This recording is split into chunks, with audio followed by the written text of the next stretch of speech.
እንኳን ለሊቀ መልአኩ ለቅዱስ ገብርኤል ወርሃዊ መታሰቢያ በዓል እንዲሁም በዚህች ዕለት ታስበው ለሚውሉ ቅዱሳን ወርሃዊና ዓመታዊ መታሰቢያ በዓላቸው በሰላም አደረሳችሁ አደረሰን። በስመ አብ ወወልድ ወመንፈስ ቅዱስ አሐዱ አምላክ አሜን። ውድ የተከበራችሁ የአሐዱ ሚዲያ ቤተሰቦች፣ ይህ ተወዳጅ የሆነው መንፈሳዊ አዲሱ ቻናላችን ለሁሉም ሕዝበ ክርስቲያን ተደራሽ እንዲሆንና ይህንን ቻናል ለማሳደግ ከእናንተ የሚጠበቀው አንድ ነገር ብቻ ነው። ሁልጊዜ ቪዲዮውን ስትመለከቱ ይህን ቻናል ላይክ በማድረግ ጀምሩ። እንዲሁም በመጨረሻ በኮሜንት ሴክሽናችን ላይ በመግባት ያላችሁን ሐሳብ አስተያየት ጻፉልን። ሐሳብ አስተያየት ከሌላችሁ ደግሞ የሰማችሁትን ቃል በኮሜንት ሴክሽናችን ላይ በመግባት አሜን ብሎ በመጻፍ ይህንን ቻናል መደገፍ እንዲሁም ይሁንልኝ ይደረግልኝ የሚለውን ቃል መግለጽ ያስፈልጋል። ይህ የእናንተ ድጋፍ ብቻ ነው። የተከበራችሁ የልዑል እግዚአብሔር ቤተሰቦች፣ የእናታችን የቅድስት ድንግል ማርያም የአስራት ያደራ ልጆች፣ የቅዱሳን መላእክት፣ የቅዱሳን ጻድቃን፣ የቅዱሳን ሰማዕታት ወዳጆች በልዑል እግዚአብሔር አምላክ ፍጹም ሰላምታ እንደምን ቆያችሁ እያልን ከዚህ በመቀጠል የሊቀ መልአኩ የቅዱስ ገብርኤልን ድርሳኑንና መልክዓ ጸሎቱን እናሰማለን።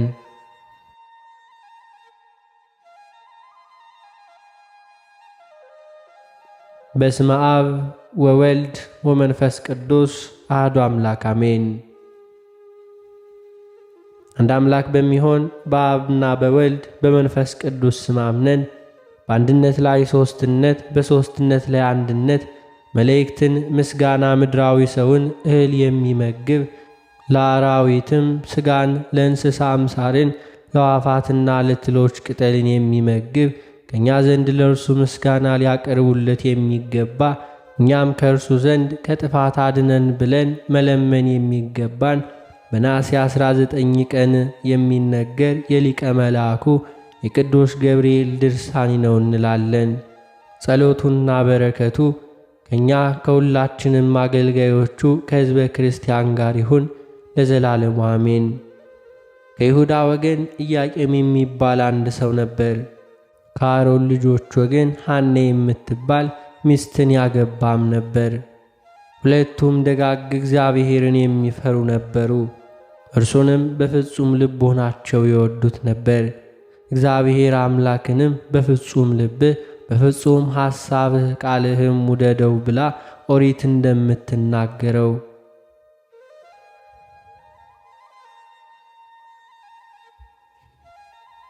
ከዚህም ቀጥላ ባልንጀራህን እንደ ራስህ አድርገህ ውደድ አለች። ጌታችንም በምሥራች ወንጌል በእነዚህ ትእዛዞች ኦሪትና ነቢያት ተንጠልጥለዋል አለ። ዳግመኛም ያንን ትእዛዝ አስተውለው ባልንጀራህን እንደ ራስህ አድርገው ይላሉ። ነገር ግን ልጅ ባለመውለዳቸው ያዝኑም ነበር። የእስራኤል ወገኖች ልጅ የሌላቸውን ይነቅፉ ነበርና ብዙ ተባዙ ምድርን ሙሏት ያለውን እግዚአብሔርን በረከት ያጣ ነው እያሉ ይነቅፉ ነበርና እያዘኑ ብዙ ዓመታት ያክል ኖሩ። ፈጽመውም አረጁ። ለሚስቱም 60 ዓመት ሞላት። አንድ ቀንም በአይሁድ በዓል ጊዜ ከእስራኤል ወገን ሮቤል የሚባል ሰው መጥቶ ኢያቄም ልጅ ያልወለድክ አንተ መሥዋዕት ልታቀርብ አይገባህም አለው። ኢያቄም ይህንን በሰማ ጊዜ አዘነ። ሲያስብም እንዲህ አለ፣ የእስራኤል ልጆች ሁሉ ልጆች አላቸው፣ እኔ ግን ልጅ የለኝም። ኢያቄም ግን ሮቤል የነገረውን ለሚስቱ ነገራት። ወደ በረሃም ሄዶ ወደ እግዚአብሔር አምላክ ጸለየ። 40 መዓልትና 40 ሌሊት እየጾመ እየጸለየ ሰነበተ። በሐሳቡም እንዲህ አለ፣ እግዚአብሔር የለመንኩትን እስኪሰጠኝ ድረስ ምግብ አልቀምስም፣ ጸሎቴም መብልና መጠጥ ይሁነኝ። ሚስቱ ልጅ ሰጣት ዘንድ ወደ እግዚአብሔር አምላክ ታለቅስ ታመለክትም ጀመር። ቀኑም 9 ሰዓት በሆነ ጊዜ ጸሎት ለማድረስ ወደ ቤተ መቅደስ ሄደች። ስትሄድም ረጃጅም እንጨቶች በውስጦቹ ወፎች ከግልገሎች ጋር ሲጨዋወቱ እንዲሁም አየች። ሐናም አለች፣ እግዚአብሔር የባረካቸውና ፈጽሞ ያበዛቸው ናቸው። የኔንም ልመና ስማ። እንዲህም እያለች ታለቅስም ጀመር።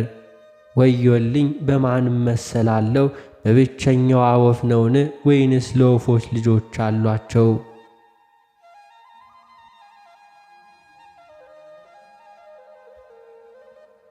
በእንስሳት ነውን? በአራዊት የምመሰለው? ለእነርሱስ ልጆች አላቸው? ወይንስ በምድር እመሰላለሁን? ለምድርስ ፍሬም አላት? እንደዚህም እያለች ሕሊናዋን ሰቅላ ሳለ የእግዚአብሔር መልአክ ቅዱስ ሚካኤል ከሰማይ ወረደ። ከፊቷም ቆመና እንዲህም አላት፣ እግዚአብሔር ጸሎትሽን ሰምቶልሻልና አንቺ ትጸንሻለሽ። ጌታዬ አምላኬ ልጅ ከሰጠኸኝ በሕይወት በምኖርበት ዘመን ሁሉ ለቤተ ክርስቲያን እሰጣለሁ አለች። ይኸውም ቤተ መቅደስ ነው። ከዚህም በኋላ መልአኩም እንዲህ አላት፣ ባልሽ ኢያቄም አሁን ከበረሃ በግ ይዞ ይመጣል። እርሱን ወስደሽ ተመገቢ። የእግዚአብሔር መልአክ ቅዱስ ሚካኤልም ወደ ኢያቄም ሄደና እንዲህ አለው፣ እግዚአብሔር ልመናህን ጸሎትህንም ሰምቶልሃል። ሚስትህ ሐና ትጸንሳለች። ኢያቄምም ይህንን ነገር በሰማ ጊዜ ታላቅ ደስታ ተሰማው። እግዚአብሔር አምላኩን አመሰገነው። የመንጋዎችን ጠባቂዎች ጠራቸው። ለአምላኬ ለእግዚአብሔር የማቀርባቸው 2 ጠቦቶች በጎችም አምጡልኝ አላቸው። ኢያቄም የመንጋውን ጠባቂ አስከትሎ መጣ። ሐናም በበሩ ፊት ለፊት ሆና እንዲሁም ተነስታም ቆመች። ባየችውም ጊዜ አንገቱን አቅፋ ያዘችው። እግዚአብሔር እንዳዘነልኝ ይቅርም ሁሉ እንዳለኝ አውቃለሁ አለችው።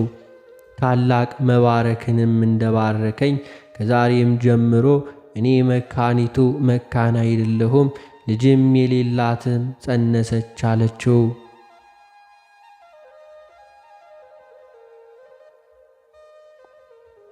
ኢያቄም ከቤቱ ከገባ በኋላ በአንድ ቀን ዕረፍት አደረ።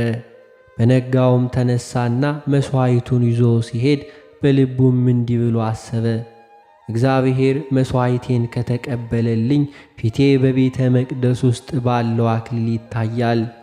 በመሥዋዕቱም ላይ የሚቀመጥ አክሊል በቤተ እግዚአብሔር ነበርና ከእስራኤል ልጆች ወገን እያንዳንዱ መሥዋዕት ቁርባን ባቀረበ ጊዜ እግዚአብሔር መሥዋዕቱን የተቀበለለት ፊቱ እንደ መስታወት ሆኖ በአክሊል ላይ ይታይ ነበርና፣ መሥዋዕቱን ካልተቀበለለት ግን ፊቱ በአክሊል ውስጥ አይታይም ነበር። ኢያቄም መሥዋዕቱን ባቀረበ ጊዜ እንደ መስታወት ሆኖ ፊቱ በአክሊል ውስጡ ታየ። እርሱም እግዚአብሔር እንደማረኝ ጸሎቴም እንደሰማኝ አወቅሁ፣ ልመናዬንም እንደተቀበለ ልጅም እንደሰጠኝ አወቅሁ አለ። ከዚህም በኋላ ኢያቄም ከእግዚአብሔር ቤተ መቅደስ ተመልሶ አምላኩን እግዚአብሔርን እያመሰገነ በደስታና በክብር ወደ ቤቱም ገባ። ከዚህም በኋላ ሐናም ጸነሰች፣ 6 ወርም ሆናት። እንደዚሁም በዚያን ጊዜ መጽነሷ ታወቀና ዘመዶቿ ሊጠይቋት ወደ እርሷም መጡ። ከዘመዶቿም ወገን የታወረች ሴት ነበረችና ጽንሷን ለመረዳት የሐናን ሆዷን ዳሰሰች። ያን ጊዜ ዓይኗ በራላት፣ እንዲሁም ተመለከተች። አይሁድ ግን ይህንን ባዩ ጊዜ እርስ በርሳቸው እንዲህም ተባባሉ፣ ኢያቄምና ሚስቱ ሐና ሀገራችንን ያጠፋሉ፣ በእኛም ላይ ይነሳሉ። ሐናም ጸነሰች፣ በማኅፀኗም ድውያንን ፈወሰች። በወለደች ጊዜ እንዴት ይሆን እንዲሁም እንገድላት ዘንድ ብለው አድማም አደረጉ። የሌሊቱ እኩሌታ በሆነ ጊዜ ሊቀ መልአኩ ቅዱስ ገብርኤል ከሰማይ ወረደ። እናንተ በዘመድ የከበራችሁ ተነሱ አላቸው። ፈጥነውም ተነሱ፣ ወደ ሊባኖስ ተራራም ወሰዳቸው። አምላክን የወለደች እመቤታችን ማርያም በዚያ ተወለደች። የሊህ የቅዱሳን ጸሎታቸውና በረከታቸው የብርሃን እናት የልጃቸው ልመናና የትጉሃን አለቃ የቅዱስ ገብርኤልም ልመና አገልጋዮቹን ይጠብቅ ለዘላለም አሜን።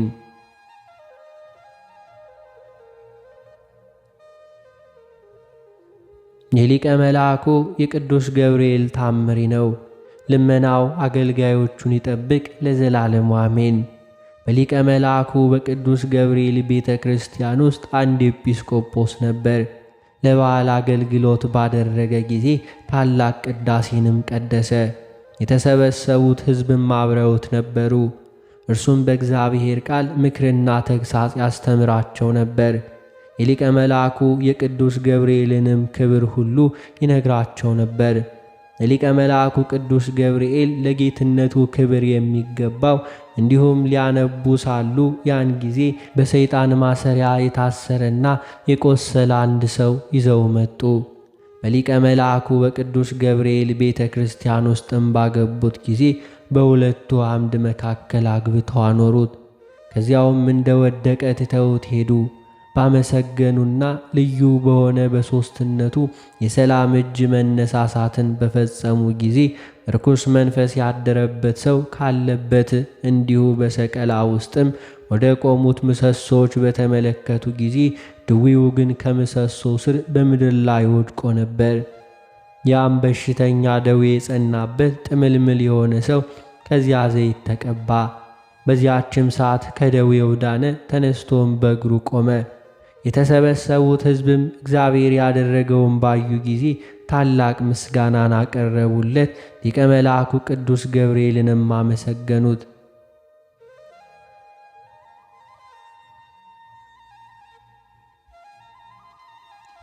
በታላቅ ትግል እየተጨናነቁ ከምሰሶው ዘንድ ተቀዳድመውም ሮጡ። አንዱ አንዱን እየረገጠው እስኪወድቁ ድረስም ሮጡ። ጋኔን ያደረበት ያ መጻጉዕ ሰው እንደ ፈረስ እየሮጠ ከመካከላቸው ተነስቶ ሄደ።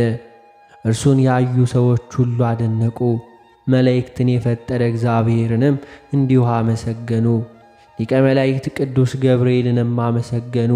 በጥምቀት የተወለድነውን ሁላችንንም በረከቱ ይጠብቀን ለዘላለሙ አሜን።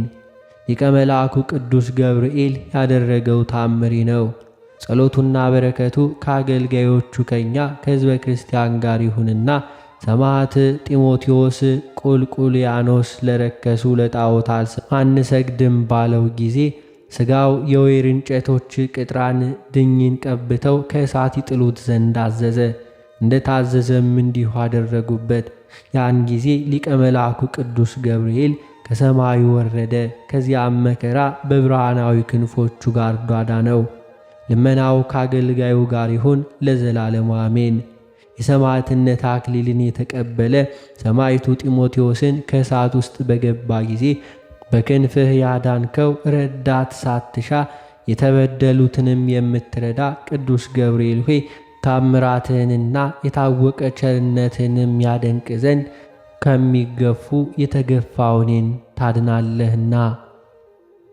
የሊቀ መልአኩ የቅዱስ ገብርኤል ረድኤቱ በረከቱ አማላጅነቱ ከሁላችን ጋር ይሁን ለዘላለሙ አሜን።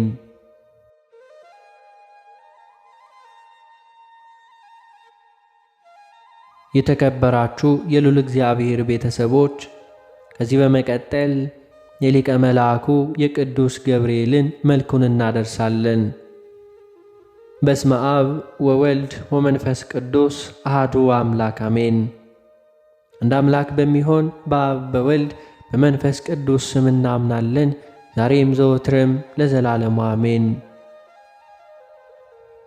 እግዚአብሔር ሆይ ስለ ማርያም ክብር የቀረበውን የገብርኤልን ሰላምታ አምልቻ አጉልቼ አይደለ በችሎታዬ መጠን እናገር ዘንድ የማስተዋል መጽሐፍ ልቦናን ስጠኝ። ፈጣሪ ሆይ አንደበቴ እንደ ሙሴ መናገር የማይችል ኮልታፋ እንኳስ ቢሆን ጥበብን የሚገልጽ ምስጢርን የሚተረጉም ጰራቅሊጦስ አሮን አንደበት አድርግልኝ። ገብርኤል ሆይ የስሙ ትርጓሜ ለማይመረመር ካለመኖር ማለት ከይምንት ግብር በቀዳማይ የእሁድ ሰዓተ ሌሊት የተከናወነው ስነ ተፈጥሮ ሰላም ላለው። ገብርኤል ሆይ ማኅተሙ የአይሁድ ንጉሥ ይህ ነው የሚል የሕፃኑ ኢየሱስና የእናቱ የማርያም መልክዓ ስዕል የተሳለብህ የበለዓም የራእዩ ኮከብ የልደት ሐዋርያ አንተ ነህና። ገብርኤል ሆይ ተመራምሮ ለማይደረስበት ስም አጠራር ሰላም እላለሁ። ነገር ግን አምላክ ሰው ሆነ፣ ሰው አምላክ ሆነ ማለትን ይመስላል። ገብርኤል ሆይ የአንበሳ የገጸ ላይምና የንስር ስነ ገጽ ካላቸው ኪሩቤል ጋር የእግዚአብሔር ዙፋን ተሸክመ በከበረ የሰው ስነ አምሳል ሕዝቅኤል ያየ ከኪሩቤል አንዱ አንተነ። ገብርኤል ሆይ እግዚአብሔር ልዩ የሆነ የምስጋና ዘውድ ላቀዳጃቸው ራስና ሰርተርስህ እጅ እየነሳው ሰላም እላለሁ። ገብርኤል ሆይ የቃለ ብርሃን ከጽንፍ እስከ ጽንፍ የሚደርስ ስነ ጸዳሉም እንዲሁ በአራቱም ማዕዘን ዓለም የመላ አንተ ከምስራቅ የወጣ ፀሐይ ነህ። ገብርኤል ሆይ እጅግ የሚያስፈራ እሳተ ነበልባል መካከል የነዌ ንጉሥ ያየው ከመላእክት ገጽታ የደስታ መልክ ላለው ገጽ ሰላም እላለሁ። ገብርኤል ሆይ በንጽሕና ልብሰ ተክህኖ የተሰየም አንተ በፍርድ አደባባይ አይደለ በክርስቶስ ቸርነት ድን ዘንድ የነግሁንና የሰርኩን መሥዋዕት በምታሳርግበት ጊዜ የኔን የኃጥኡን ኃጢአት አስተስሪ።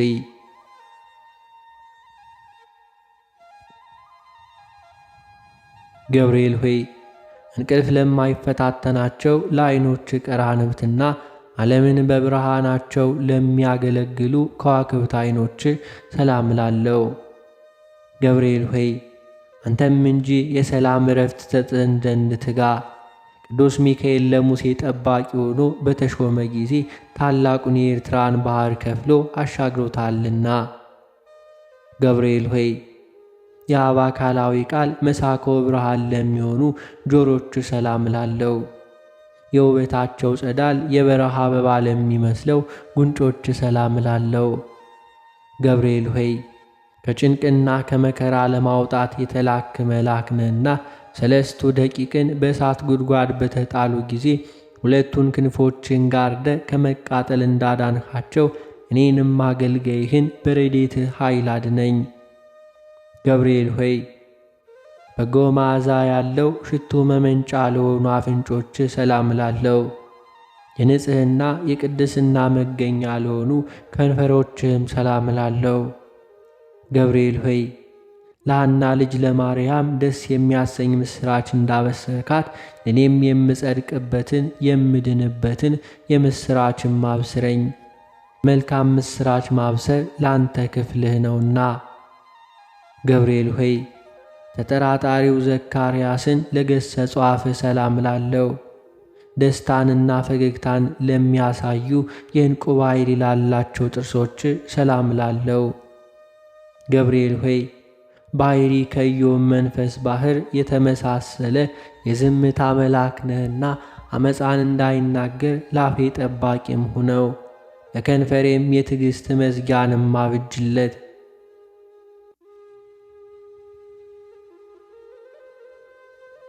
ገብርኤል ሆይ ማኅተመ ባሕሪው ቃል ለሚሆን አንደበት ሰላም እላለሁ።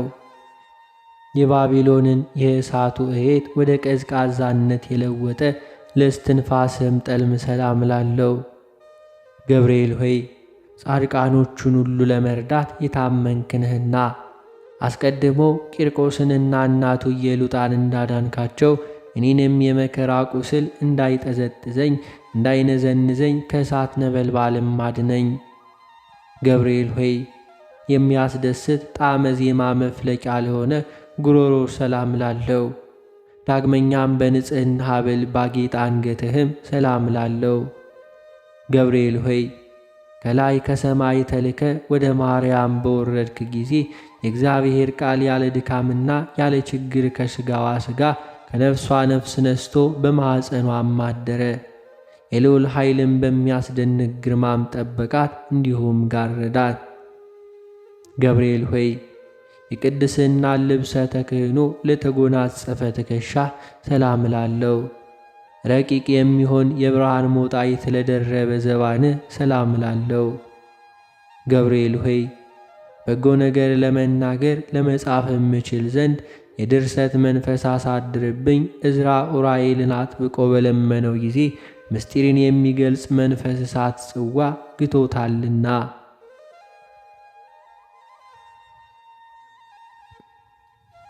ገብርኤል ሆይ ስነ ባሕሪው ለማይመረመር ደረት ሰላም ላለው፣ ጻድቃኖች ለሚጠለሉበት ለክንድ ስፋትም ሰላም ላለው።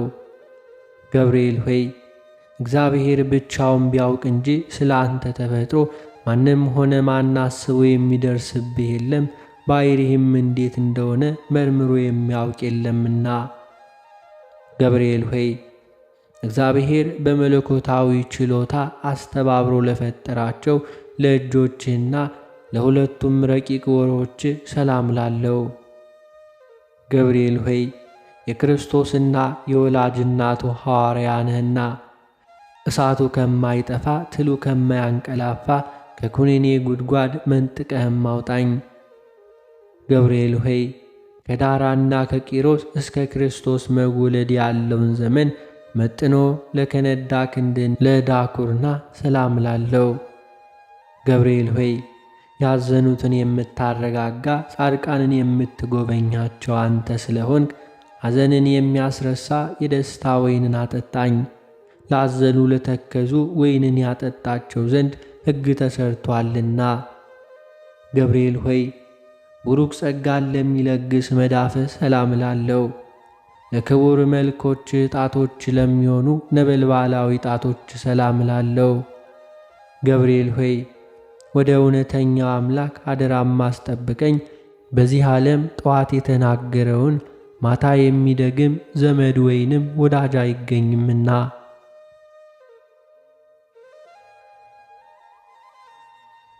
ገብርኤል ሆይ ብርሃናትን ለተጎናጸፉ ለጣቶች ጽፍር ሰላም ላለው። በሁለቱ እሳታውያን አክናፍ ላሸበረቁ ጎኖች ሰላም ላለው። ገብርኤል ሆይ ስለ እኔ ሕይወቱን አሳልፎ የሰጠውን ፈጣሪ ባሪያና በአምሳልህ የፈጠርከውን እንዴት ታጠፋዋለህ? አሳምረ ያነጽከውንስ ሕንፃ ስለምንስ ታፈርሰዋለህ? እያልክ ማልድልኝ።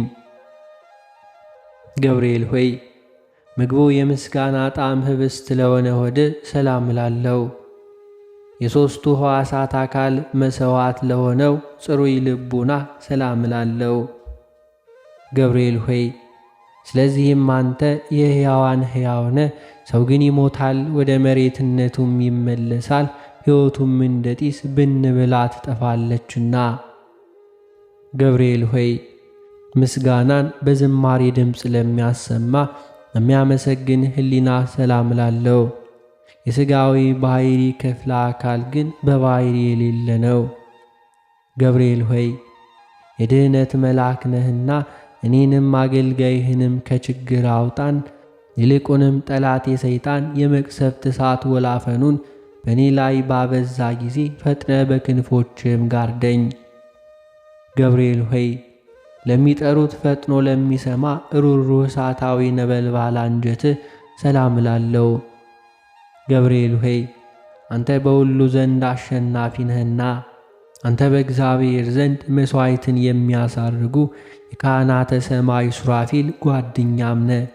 ምናልባት ቅዱስ ሚካኤል ቢስተካከል እንጂ እንዳንተስ ማን አለ? ገብርኤል ሆይ ስነ ባሕሪው ረቂቅ ለሆነ ህንብርት ሰላም ላለው። በብሩህ መብረቅ ለተሸለመ ነበልባላዊ ወገብህ ሰላም ላለው። ገብርኤል ሆይ እኔ ልበ ክፉ አፈ ጻድቅ ስሆን ንስሐ ሳልገባ በከንቱ ሞት ይሆን? እባክህም ቁርጡን ንገረኝ። ገብርኤል ሆይ በሰማያዊ አምላክ ፊት ዘወትር ተንበርክከው ለሚሰግዱ ጉልበቶችና አቆያጾች ሰላም ላለው። ገብርኤል ሆይ ስንፍናን የምታወግዝ የእውቀት ባለቤት እንደመሆን በዘመንህም ጥበብ በሰነፎች ልቦና አዳራሽ ሰራች፣ ለአዳራሿም 7 አዕማድ አቆመችላት።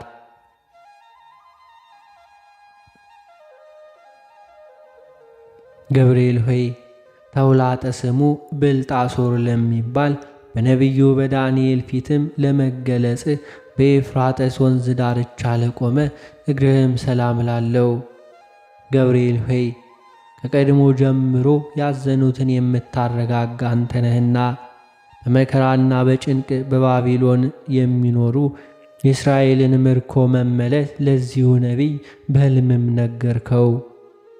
ገብርኤል ሆይ በዚያም ድብልቅልቅና ሽብር በሆነበት ዕለት ከጌታ እግረ መስቀል ስር ለቆሙ ተረከዞችና ጫሞች ሰላም ላለው። ገብርኤል ሆይ የጌታን ትዕግሥት የአይሁድን ግፍ ተመልክተ በታላቅ አደባባይ ላይ ሰይፈ ቁጣህን አምዘገዘከው።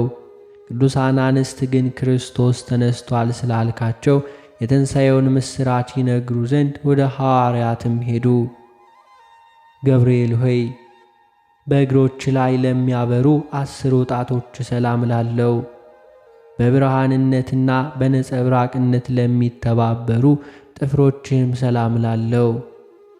ገብርኤል ሆይ የትሕትናና የጽድቅ መምህር እንደመሆን መጠን በዕለቱ በጎ ነገርን አስተምረኝ። በኃላፊ ንብረቱ የሚመካና በሀብቱ ብዛት የሚተማመን ሰው ዘመድ ወገን ሁሉም ሐሰተኛ ነውና። ገብርኤል ሆይ የማረጋጋትና የደስታ መገኛ ለሆነ አካለ ቆመ ሰላም ላለው። ከፍጥረት ዓለም ለእስከ ዛሬው በሕያውነት ላለው ስነ መልክ ሰላም ላለው። ገብርኤል ሆይ በየጊዜው የዘመኑን መድረስ አስረዳኝ። ልቦናዬ እስራኤል ከምርኮኝነት ነፃ እስከሚወጣበት ድረስ ዳግመኛም ምድረ ርስት የምገባው መቼ ነው እያልኩ አስባለሁና።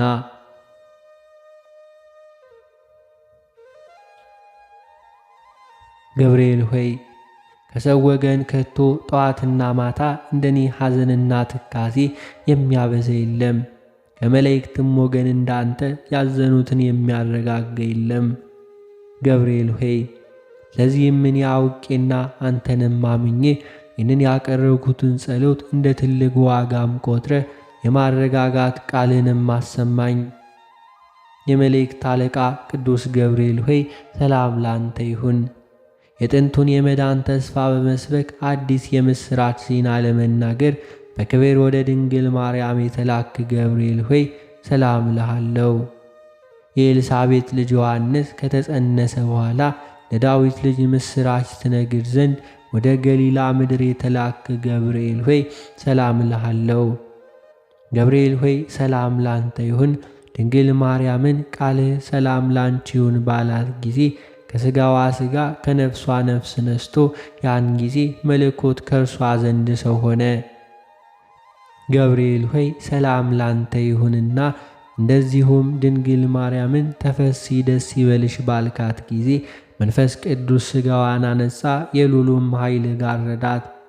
ድንግል ማርያምን ሕፃኑ ልጇ ኢየሱስ ክርስቶስ ካለበት ምድረ ይሁዳ እስኪደርሱ ድረስ ሰብአ ሰገልን በኮከብ ምልክት የመራቸው ገብርኤል ሆይ ሰላም እልሃለሁ። ገብርኤል ሆይ ለድንግል ደስታን በተመላ ቃል ሰላም ባልካት ጊዜ መለኮት ከሥጋዋ ሥጋ ከነፍሷ ነፍስ ነስቶ ሰው ሆነ።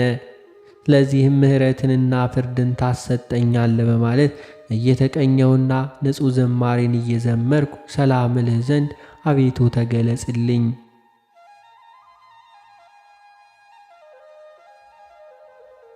በነደ እሳት ለተፈጠርክ ገብርኤል ሆይ ሰላም እልሃለሁ። የብርሃን ራስ ወርቅ የተቀዳጀ ገብርኤል ሆይ ሰላም እልሃለሁ። የአሸናፊና የኃይል መልአክ ገብርኤል ሆይ ሰላም እልሃለሁ። ከፍጹም ጥፋት ድን ዘንድ ክንፍህንም ጋርድልኝ። ወደ ድንግል የተላክ ገብርኤል ሆይ ሰላም ላንተ ይሁን። የደስታ ምስራች ተናጋሪ ገብርኤል ሆይ ሰላም ላንተ ይሁን። ነበልባላዊ ኦፈ ሰማይ ሆይ ሰላም ላንተ ይሁን። ደስታን አብሳሪ ሆይ ሰላም ላንተ ይሁን። የአካላዊ ቃልን የመጽነስ ብስራት በማኅፀነ ማርያም ላሳደርክ ላንተ ሰላም ላንተ ይሁን። በመልአከ ሞት ከመውደቅ የምትታደግ ገብርኤል ሆይ ሰላም ላንተ ይሁን። አማላጅነትን በመታመን ተስፋ እናደርጋለንና በመዓልትም በሌሊትም አንተ ጠብቀን፣ አሜን። አባታችን ሆይ በሰማያት የምትኖር፣ ስምህ ይቀደስ፣ መንግሥትህ ትምጣ፣ ፈቃድህ በሰማይ እንደሆነች እንዲሁም በምድር ትሁን። የዕለት እንጀራችንን ስጠን ዛሬ፣ በደላችንን ይቅር በለን እኛም የበደሉንን ይቅር እንደምንል፣ አቤቱ ወደ ፈተናም አታግባን ከክፉ ሁሉ አድነን እንጂ መንግሥት ያንተ ናትና፣ ኃይል፣ ክብር፣ ምስጋና ለዘላለሙ አሜን። እመቤታችን ቅድስት ድንግል ማርያም ሆይ በመልአኩ በቅዱስ ገብርኤል ሰላምታ ሰላም እንልሻለን። በሐሳብሽ ድንግል ነሽ፣ በሥጋሽም ድንግል ነሽ። አሸናፊ እግዚአብሔር እናት ሆይ ሰላምታ ላንቺ ይገባሻል። ከሴቶች ሁሉ ተለይተሽ አንቺ የተባረክሽ ነሽ። የማፀንሽ ፍሬ የተባረከ ነው። ጸጋን የተመላሽ ቅድስት ሆይ ደስ ይበልሽ፣ ልዑል እግዚአብሔር ከአንቺ ጋር ነውና ከተወደደው ልጅሽ ከጌታችን ከመድኃኒታችን ከኢየሱስ ክርስቶስ ዘንድ ይቅርታውና ምሕረቱን ለምኝልን ኃጢአታችንን የሚያስተሰርይልን ዘንድ ለዘላለሙ አሜን።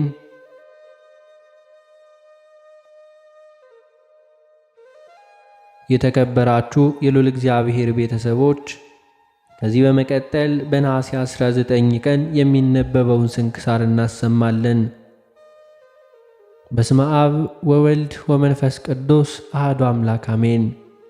አንድ አምላክ በሆነ በአብ በወልድ በመንፈስ ቅዱስ ስም ነሐሴ 19 በዚች ቀን ሳሱይር ከሚባል ሀገር ወደ አስቄጥስ ገዳም የታላቁ አባ መቃርስ የሥጋው ፍልሰት ሆነ። ከእረፍቱም በኋላ ከሀገሩ ከሳሱይር ሰዎች መጥተው ሥጋውንም ሰርቀው ወደ ሀገራቸው ወሰዱት። ቤተ ክርስቲያንንም ሰርተውለት ሥጋውንም በዚያ ኖሩ። እስላሞችም እስከነገሱ ድረስ በዚያን ዘመን ኖረ። ከዚህም በኋላ ወደ ሌላ ቦታ አፍልሰው በዚያን ቤተ ክርስቲያን ሰሩለት። ለአባ መቃርስ ገዳም አበምኔት ሆኖ አባ ዮሐንስ እስከተሾመበት ዘመን ኖረ። ሊቀ ጳጳሳቱም ጾመ ዓርብን ሊጾም ወደ አባ መቃርስ ገዳም ወጣ። ያን ጊዜ ፈጽሞ አለቀሰ፣ እንዲህም ብሎ ጸለየ። ጌታ ኢየሱስ ክርስቶስ ሆይ የከበረ የአባ መቃርስ ሥጋ በዚህ ገዳም በመካከላችን ይሆን ዘንድም እንድትረዳኝ እመኛለሁ። ከጥቂት ቀኖችም በኋላ አባ ሚካኤል ሄደ። ከእርሱም ጋርም ስለ ገዳሙ አገልግሎት አረጋውያን መነኮሳትም አሉ። ልቦናቸውም በመንፈሳዊ ሁከትም ተነሳስቶ ያመጡት ዘንድም የአባ መቃርስን ሥጋ ወዳለበት ቦታ ሄዱ። የሀገሩ ሰዎችም ባዩት ጊዜ በትሮቻቸውንና ሰይፎቻቸውንም በመያዝ ከመኮንኖቻቸው ጋር ተሰብስበው ከለከሏቸው። በዚያችም ሌሊት በልባቸው ፈጽሞ እያዘኑ አደሩ። አባ መቃርስም በዚያች ሌሊት ለመኮንኑ በራእይ ተገለጠለትና ከልጆቼ ጋር መሄድን ለምን ትከለክለኛለህ? እንግዲህ ስተወኝ ከእነርሱ ጋር ወደ ቦታዬ ልሄድ አለው። ያ መኮንንም በጠዋት ተነሳ፣ እየፈራና እየተንቀጠቀጠ የከበሩ አረጋውያን መነኮሳትንም ጠርቶ የከበረ የአባ መቃርስንም ሥጋ ሰጣቸው። እነርሱም ደስ ብሏቸው ተቀበሉት። በመርከብም ተሳፍረው ተርኑጥ ወደሚባል ሀገር ደረሱ።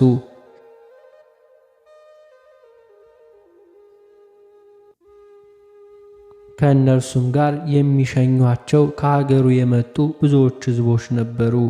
በዚያችም ሌሊት በዚያም አደሩ። ጸሎትንም አደረጉ። ቀድሰውም ለሕዝቡ ሥጋና ደሙን አቀበሉ። ከዚህም በኋላ ተሸክመው ወደ ገዳም ተጓዙ።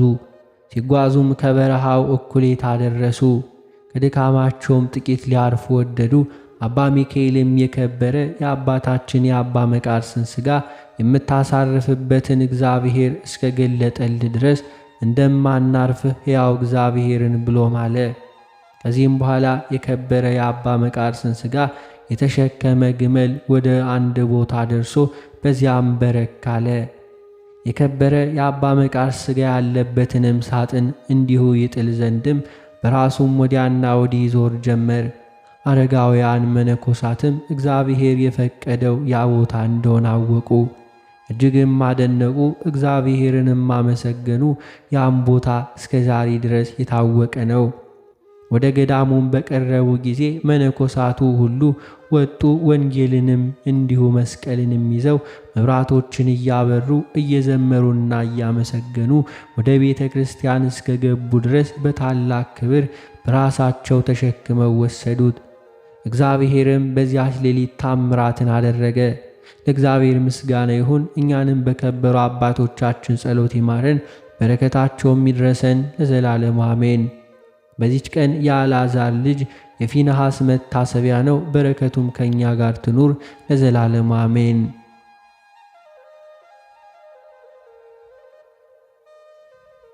አነሳስቶ ላስጀመረን አስጀምሮ ላስፈጸመን ለጌታችን ለአምላካችን ለመድኃኒታችን ለኢየሱስ ክርስቶስ ክብርና ምስጋና ይገባል፣ ዛሬም ዘወትርም ለዘላለሙ አሜን።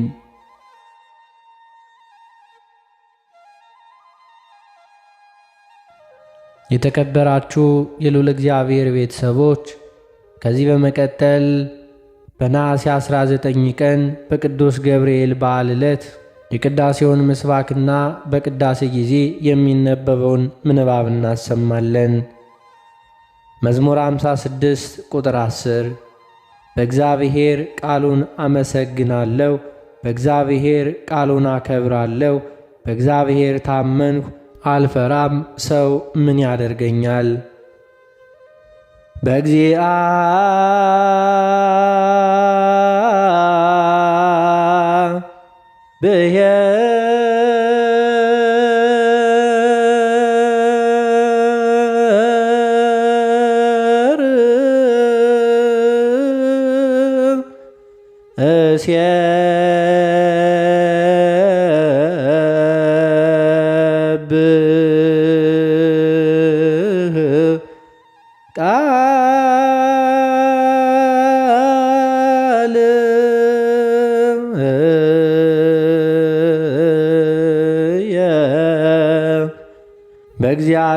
በእግዚአብሔር ይከብር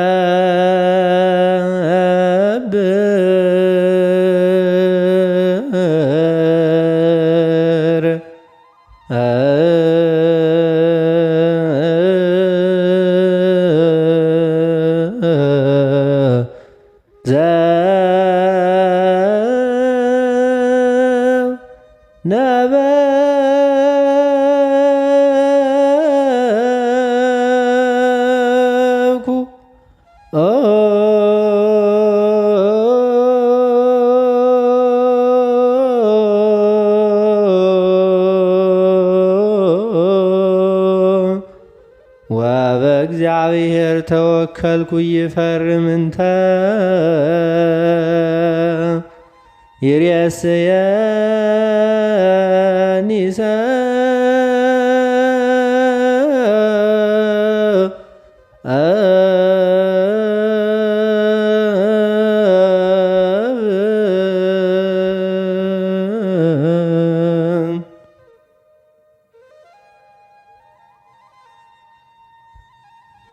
በነሐሴ 19 ቀን በሊቀ መልአኩ በቅዱስ ገብርኤል በዓል ዕለት በቅዳሴ ጊዜ የሚነበብ የመጀመሪያው ምንባብ የሐዋርያው የቅዱስ ጳውሎስ መልእክት ወደ ሮሜ ሰዎች ምዕራፍ 1 ቁጥር 8 እስከ ቁጥር 15።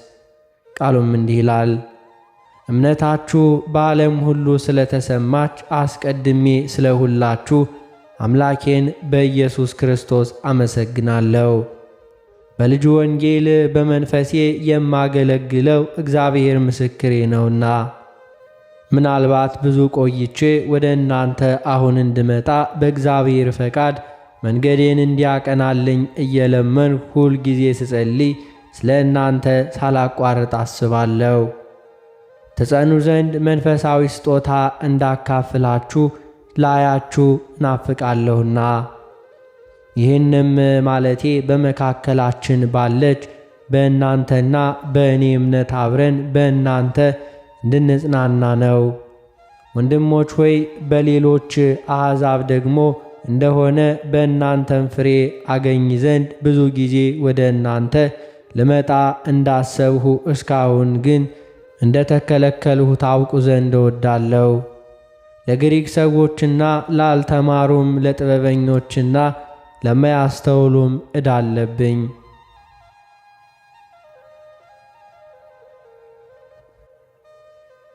በነሐሴ 19 ቀን በሊቀ መልአኩ በቅዱስ ገብርኤል በዓል ዕለት በቅዳሴ ጊዜ የሚነበብ ሁለተኛው ምንባብ የሐዋርያው የቅዱስ ጴጥሮስ መልእክት አንደኛ ጴጥሮስ ምዕራፍ 3 ቁጥር 8 እስከ ቁጥር 15። ቃሉም እንዲህ ይላል። በመጨረሻው ሁላችሁ በአንድ ልብ ሁኑ፣ የሌላው መከራ ለእናንተ እንደሚሆን አድርጉ። እንደ ወንድሞች ተዋደዱ፣ ሩሩሆችና ትሑታን ሁኑ። ክፉን በክፉ ፈንታ ወይም ስድብን በስድብ ፈንታ አትመልሱ። በዚህ ፈንታ ባርኩ እንጂ በረከትን ልትወርሱ ከዚህ ተጠርታችኋልና። ሕይወትን ሊያድን መልካሞችንም ቀኖች ሊያይ የሚፈልግ ሰው መላሱን ከክፉ ከንፈሮቹንም ተንኰል ከመናገር ይከልክል። ከክፉ ፈቀቅ ይበል፣ መልካምንም ያድርግ፣ ሰላምን ይሻ ይከተለውም። የጌታ ዓይኖች ወደ ጻድቃን ናቸውና ጆሮቹም ለጸሎታቸው ተከፍተዋል። የጌታ ፊት ግን ክፉ ነገርን በሚያደርጉ ላይ ነው። በጎንም ለማድረግ ብትቀኑ የሚያስጨንቃችሁ ማን ነው?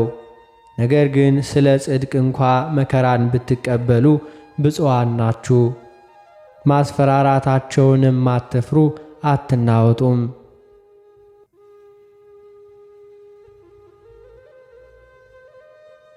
በሊቀ መልአኩ በቅዱስ ገብርኤል በዓል ዕለት በነሐሴ 19 ቀን በቅዳሴ ጊዜ የሚነበብ ሦስተኛው ምንባብ የሐዋርያት ሥራ ምዕራፍ 16 ቁጥር 35 እስከ ፍጻሜ። ቃሉም እንዲህ ይላል። በነጋም ጊዜ ገዢዎቹ እለዚያን ሰዎች ፍታቸው ብሎ ሎሌዎቻቸውን ላከ። የወህኒውም ጠባቂ ትፈቱ ዘንድ ገዢዎቹ ልከዋል። እንግዲህ አሁን ወጥታችሁ በሰላም ሂዱ ብሎ ይህን ቃል ለጳውሎስ ነገረው። ጳውሎስ ግን እኛ የሮሜ ሰዎች ስንሆን ያለ ፍርድ በሕዝብ ፊት ደብድበው በወህኒ ጣሉን። አሁንም በስውር ይጥሉናልን? አይሆንም፣ ራሳቸው ግን መጥተው ያውጡን አላቸው። ሎሌዎቹም ይህን ነገር ለገዢዎች ነገሩ። የሮሜ ሰዎችም እንደሆኑ በሰሙ ጊዜ ፈሩ። መጥተውም ማለዷቸው፣ አውጥተውም ከከተማ ይወጡ ዘንድ ለመኗቸው። ከወህኒውም ወጥተው ወደ ልድያ ቤት ገቡ። ወንድሞችንም ባዩ ጊዜ አጽናኗቸውና ሄዱ።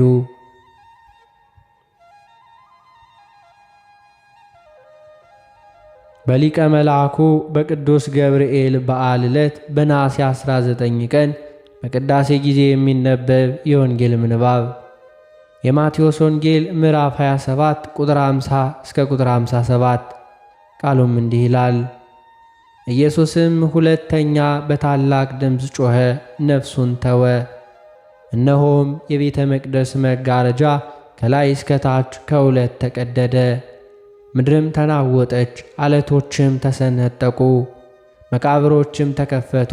ተኝተው ከነበሩትም ከቅዱሳን ብዙ ሥጋዎች ተነሱ። ከትንሣኤውም በኋላ ከመቃብሮች ወጥተው ወደ ቅድስት ከተማ ገቡና ለብዙዎች ታዩ። የመቶ አለቃም ከእነርሱ ጋር ኢየሱስን የሚጠብቁ መናወጡንና የሆነውን ነገር አይተው ይህ በእውነት የእግዚአብሔር ልጅ ነበር ብለው እጅግ ፈሩ። ኢየሱስን እያገለገሉ ከገሊላ የተከተሉት ብዙ ሴቶች በሩቅ ሆነው ሲመለከቱ በዚያ ነበሩ። ከእነርሱም መግደላዊት ማርያምና የያዕቆብና የዮሳ እናት ማርያም የዘብዴዎስም የልጆቹ እናት ነበሩ። ስለ ቃሉ የጌታችን የአምላካችን የመድኃኒታችን የኢየሱስ ክርስቶስ ስሙ የከበረና የተመሰገነ ይሁንልን።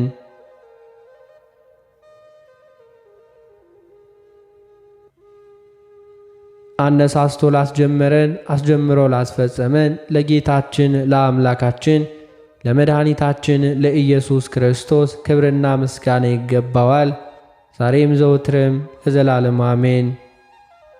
አባታችን ሆይ በሰማያት የምትኖር፣ ስምህ ይቀደስ፣ መንግሥትህ ትምጣ፣ ፈቃድህ በሰማይ እንደሆነች እንዲሁም በምድር ትሁን። የዕለት እንጀራችንን ስጠን ዛሬ፣ በደላችንንም ይቅር በለን እኛም የበደሉንን ይቅር እንደምንል። አቤቱ ወደ ፈተናም አታግባን ከክፉ ሁሉ አድነን እንጂ መንግሥት ያንተ ናትና፣ ኃይል፣ ክብር፣ ምስጋና ለዘላለሙ አሜን። እመቤታችን ቅድስት ድንግል ማርያም ሆይ በመልአኩ በቅዱስ ገብርኤል ሰላምታ ሰላም እንልሻለን። በሐሳብሽ ድንግል ነሽ፣ በሥጋሽም ድንግል ነሽ። አሸናፊ የልዑል እግዚአብሔር እናት ሆይ ሰላምታ ላንቺ ይገባሻል። ከሴቶች ሁሉ ተለይተሽ አንቺ የተባረክሽ ነሽ። የማኅፀንሽ ፍሬ የተባረከ ነው። ጸጋን የተመላሽ ቅድስት ሆይ ደስ ይበልሽ፣ ልዑል እግዚአብሔር ከአንቺ ጋር ነውና ከተወደደው ልጅሽ ከጌታችን ከመድኃኒታችን ከኢየሱስ ክርስቶስ ዘንድ ይቅርታውንና ምሕረቱን ለምኝልን ኃጢአታችንን የሚያስተስርይልን ዘንድ ለዘላለሙ አሜን።